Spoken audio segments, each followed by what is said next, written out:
요즘 만나는 사람들마다 뭐라고 얘기하는가 하면 내 힘들다 라는 말을 자꾸 듣습니다. 한번 합시다. 내 힘들다.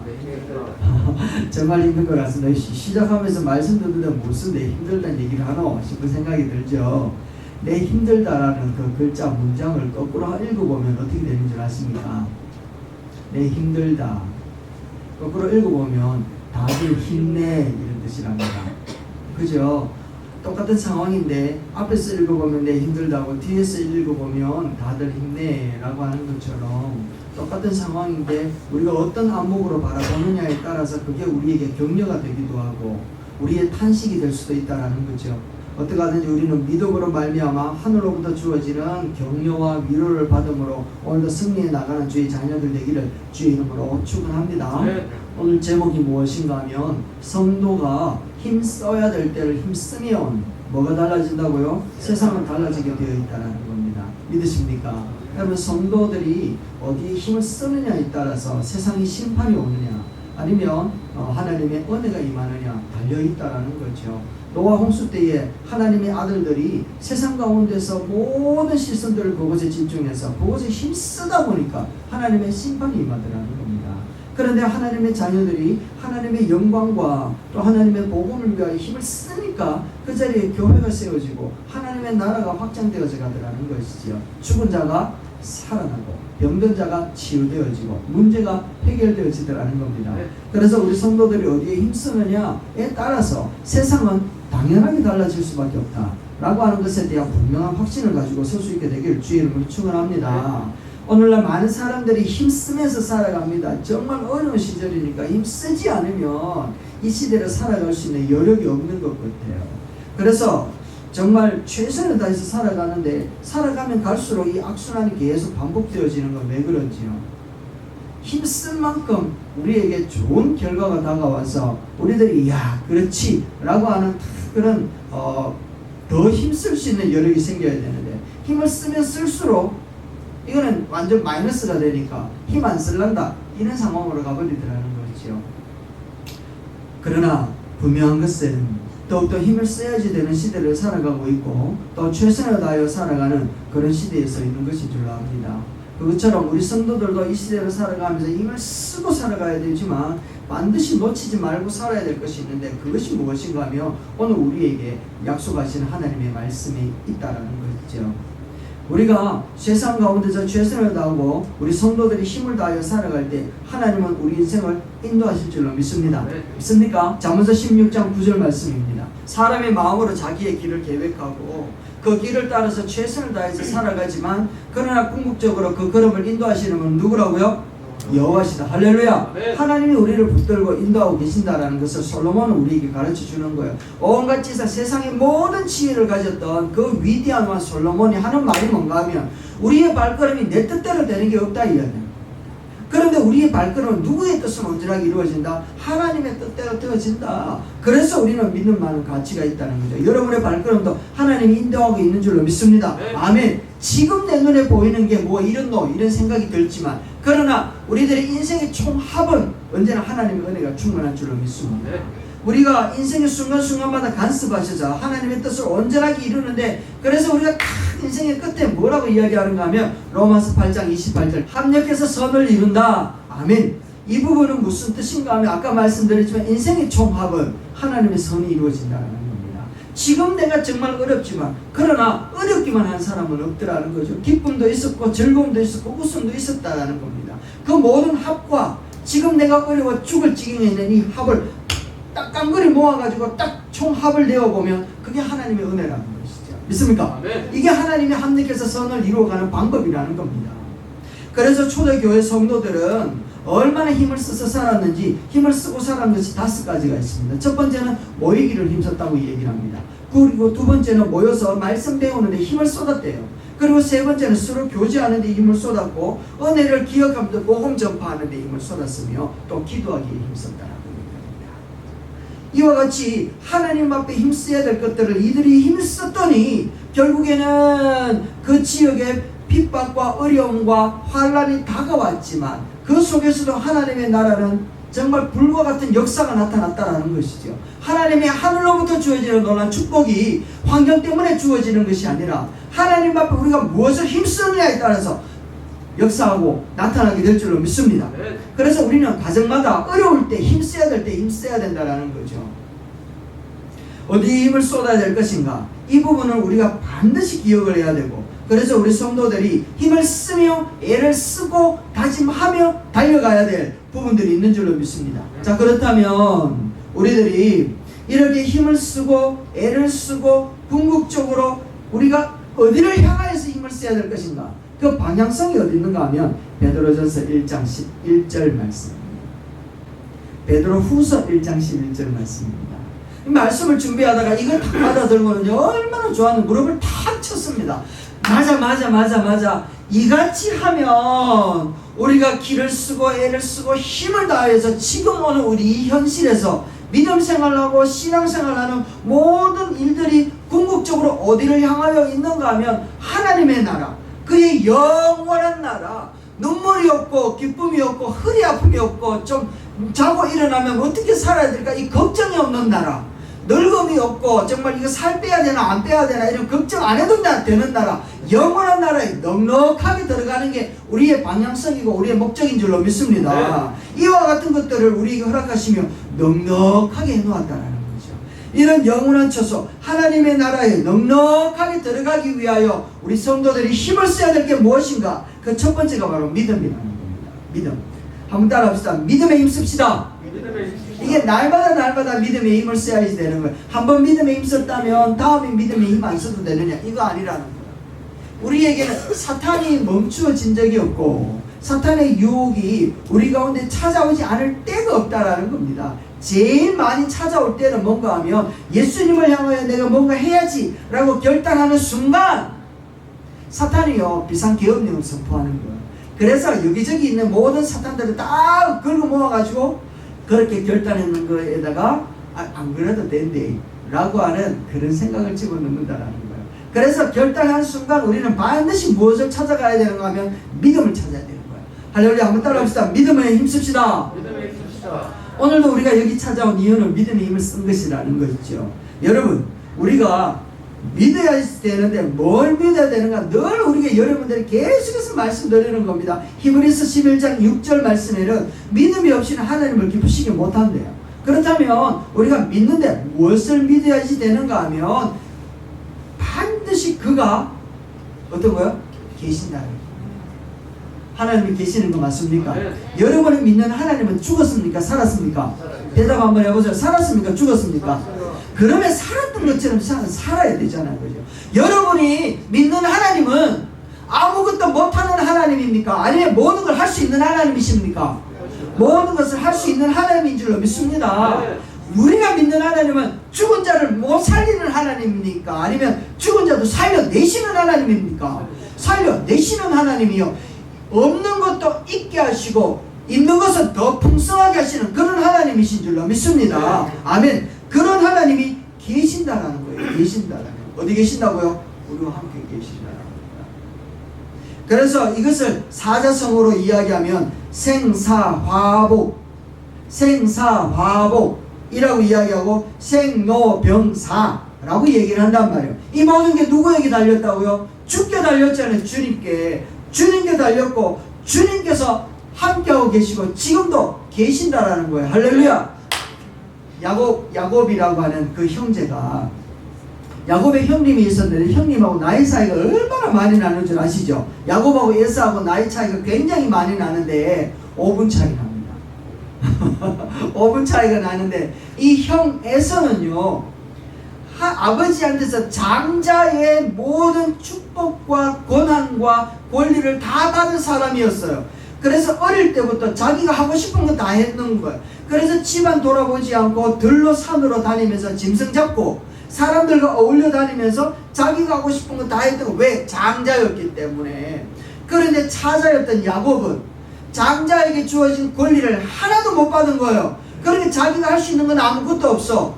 자기에게 주어진 재산도 없고 자기에게 주어진 장래도 없고 자기에게 주어진 어떤 것도 없는 그런 야곱이었단 말이에요. 그런데 이 야곱은 거기에서 살아남기 위해서 엄마 품에서 늘 의지하면서 살 수 있는 방법밖에 없었어요. 몇 살까지? 75세까지 그래서 그렇게 마마 보이로 75살까지 그렇게 살다가 문제는 뭔가 하면 에서는요 자기 마음대로 장자권과 모든 축복권과 아버지로부터 있는 모든 재산을 다 누리면서 살다 보니까 뭘 잊어버렸는가 하면 하나님이 계신다는 사실을 잊어버립니다. 그런데 야곱은 아무것도 갖지 못했지만 오직 한 가지 가지고 있었는데 그게 뭔가 하면 하나님이 계신다라는 거. 이거 알았다. 그래서 형님이 들에 가가지고 배고플 때쯤 되니까 팥죽을 팔아가지고 형님한테 주면서 그 형님한테 뭘 달라고 이야기를 했어요? 장자권 달라고 했죠. 장자권.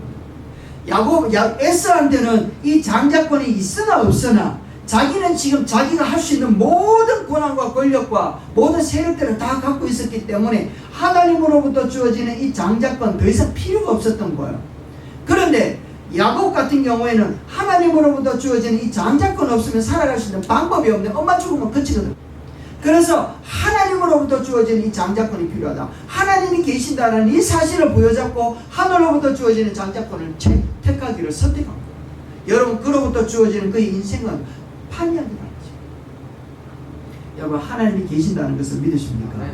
그러면 그로부터 준비되어진 것들을 붙들기 위해 애를 써야 된다는 거죠. 할렐루야. 네. 그 힘쓰고 애써야 될 거 하나님이 계신다는 사실, 하나님이 계시기 때문에 약속되어진 그 말씀 부여잡으면 그 말씀을 말씀대로 역사하시는 하나님께서 반드시 그 말씀을 붙든 자를 책임져 주시고 인도하여 주실 줄 믿습니다. 네. 아멘. 이게 신앙이라는 거예요. 이게 우리가 믿고 있는 자신감이라는 것이죠. 그래서 두 번째 우리에게 말하는 게 무엇인가 하면 자기를 찾는 자들에게 뭐 주신대요? 상 주신다 이야기하잖아요. 상 주신다. 상 주신다라는 거 상. 여러분 이 상이 무엇인지는 모르겠어요. 밥상인지 아니면 개근상인지 뭐 1등 상인지 이 상은 모르겠어요. 그러나 중요한 것은 찾는 자들에게 주신다라는 거죠. 할렐루야. 구하는 자에게 허락하신다는 거고 문을 두들기면 열어주신다라는 거예요. 할렐루야. 하나님은 당신을 찾는 자에게 반드시 그 필요한 것을 더하여 주시는 줄로 믿습니다. 이거 믿어야 이거 안 믿으면 어찌 되겠냐라는 거예요. 그래 이거 안 믿으니까 사울 같은 경우에는 하나님의 은혜로 왕이 되었잖아요. 왕이 되었는데 자기를 찾는 자에게 상 주신다라는 거 이거 못 믿어버리니까 아말렉하고 전쟁이 벌어졌을 때 군사들이 도망가요. 자기들과 함께하고자 했던 사람들이 다 도망가면서 우리는 못한다 이야기를 해. 상대방 아말렉은요 엄청난 군사를 데리고 찾아오니까 이길 수 있는 방법이 없네. 그가 하나님을 찾는 자에게 상 주신다는 거 이거 믿었더라면 기도하면 되잖아요. 기도하면 하나님을 찾으면 되잖아요. 말씀 부여잡고 끝까지 인내하면 되잖아요. 뒤에 나오지만 말씀 부여잡고 견디면 된단 말이죠. 그래서 그거 견디지 못하니까 사무엘이 찾아와서 그 모습을 바라보고 이 왕이시 어찌하여 그리하였나이까 어찌하여 그리하였나이까 하나님께서 왕을 보고 더 이상 왕 삼은 것을 후회합니다 라고 이야기하면서 탄식을 얘기합니다. 그런데 한 3년 동안 계속해서 그 사울은 승승장구합니다. 사무엘로 인해 가지고 그런 탄식함을 받았고 하나님의 안타까움을 이야기를 들었지만 하나님이 함께하고 있는 증거들을 경험하면서 이 사울 왕은 가는 곳곳마다 승리를 해요. 전쟁하면서. 그런데 블레셋과의 전쟁 가운데 그만 여기서 낭패를 주시라. 하나님이 그 전리품을 다 불태워버리고 다 하나님 앞에 번제로 드리라고 얘기했는데 그만 사울이 그만하다.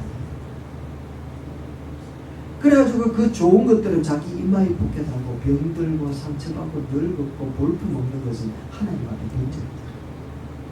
그러니까 사무엘이 찾아와가지고 왕이시여 왜 그랬나이까 하는 말이 뭔가 하면 사무엘 선지자님 하나님 앞에 좋은 거 드리려고 그렇게 했습니다 라고 변명하고 또 그 이야기하는 것에 대해 가지고 핑계를 대고 거짓말하고 하나님이 알았을까 몰랐을까요?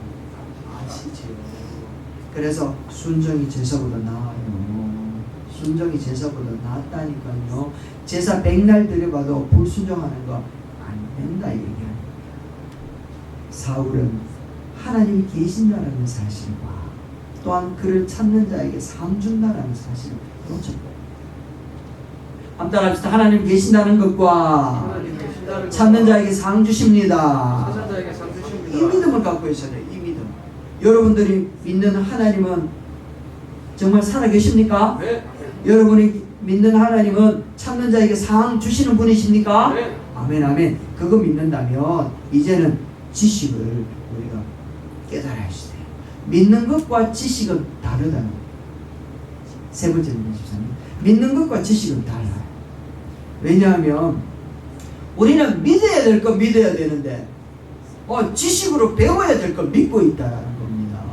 그러니까 예수님도 어떤 행위를 행하시고 난 다음에 믿음이 작은 자요 라고 이야기를 하면서 믿음을 언급을 하고, 그런데 어떤 경우에는 왜 알지 못하였느냐 라고 이야기를 하고 있단 말이죠. 그래서 우리는 알아야 되는 것은 알아야 돼요. 믿어야 될 것은 믿어야 된다. 그래서 성경에 보니까 어떤 것을 알아야 되고 어떤 것을 믿어야 되는가 구분을 해놓았는데, 믿어야 될 것은 예수님이 하나님의 아들이라는 사실을 믿어야 돼요. 그래서 예수님이 하나님의 아들이라는 사실을 드러내는 표적들은 우리가 믿어야 되는 겁니다. 할렐루야. 그런데 알아야 되는 것은 예수님이 그렇게 기적을 나타내시고 그리고 우리에게 알려주시고자 하셨던 정보, 이런 것들은 배우고 알아야 되는 것이죠. 그래서 하나님 예수님께서 하신 말씀은 우리가 알아야 되고, 예수님이 행하셨던 당신이 하나님의 아들이라는 사실을 믿어야 된다는 거예요. 그런데 바리새인들은 자꾸만 예수님 앞에 뭐라고 이야기하는가 하면, 당신이 하나님의 아들이라는 사실을 우리가 알고 깨달을 수 있도록 표적을 보여주세요 라고 이야기를 하고 있다. 우리가 알고 깨달아야 되는 것은 구약에서부터 예수님이 말씀하시고 계시는 것까지 성경에서 이야기해 놓은 이 모든 진리들을 알아야 되는 자리에 서 있고, 그러나 우리가 하나님의 아들이 예수님이 하나님의 아들이라는 사실을 꼭 믿는 믿음으로 나아가야 된다는 것이죠. 그래서 이 지식이라고 하는 것이 없으면 우리는 방종으로 가게 되어지는 거예요. 그래서 신비주의로 빠져버린단 말이죠. 그래서 좀 전에 이야기했지만 믿음이라고 하는 것이 하나님을 향해 가지고 있다면 하나님이 어떤 분인지는 우리가 알아야 되잖아요. 그래서 이거를 지식이라고 이야기해요. 그래서 알아가는 것. 그래서 우리는 성경을 계속해서 가까이 읽어가야지 된다라고 이야기를 하고 있는 것이죠. 아담도 선악과 앞에서 저것을 먹으면 죽는다라는 사실을 믿어야 됩니까? 알고 있어야 됩니까? 믿어야 된다니까요. 믿어야 돼. 그런데 진짜 저거를 따먹으면 죽는지 안 죽는지 한번 보자, 알아보자 이래 된 거예요. 그래서 따먹어버린 거지. 엉뚱하게 흘러가고 있는 믿음의 방향을 좌표 설정해 줄 수 있는 게 바로 지식이라는 것이죠. 그래서 오늘 우리들이 힘써야지 되는데, 오늘 베드로후서에도 있는 것처럼 우리 성도들이 어디에 힘을 써야 될 것인가? 그 첫 번째가 바로 믿음에 힘을 써야 된다는 말씀드렸죠. 그리고 두 번째는 예수님을 아는 지식에 더 깊이 힘써야지 된다는 겁니다. 할렐루야. 예수님을 알아가는데 깊이 힘쓸 수 있는 저와 여러분 되시기를 주의 이름으로 축원합니다. 자, 그렇다면 이렇게 믿음이 생기고 예수님을 향한 지식이 생겼다면 우리 삶이 달라져야지 되는데, 그 삶이 바로 두 번째, 덕을 쌓아야지. 덕. 그래서 덕을 나누어 주는 것, 이것을 우리는 뭐라고 이야기하는가 하면 덕분입니다 라고 이야기하잖아요. 한번 따라합시다. 덕분입니다. 그래서 베드로전서 2장 9절에도 이렇게 이야기하잖아요. 아름다운 덕을 선포한다. 이게 바로 덕을 나누어 준다, 이런 뜻을 갖고 있죠. 예수 그리스도로부터 받은 바 되어진 그 큰 은혜와 죄를 사하여 주신 것에 대한 우리의 감격과 주께서 허락하여 주신 그 놀라운 축복들을 대한 부분들을 나누어 주면서 하는 것, 이게 바로 덕을 나누어 준다, 덕분이다 이야기를 하는 거예요. 그래서 우리를 만난 사람들은 우리 덕분에 살아가야 되는 이 사회의 모습이고, 우리가 그런 삶을 살아가는 사명자의 모습인 줄로 믿습니다. 아멘.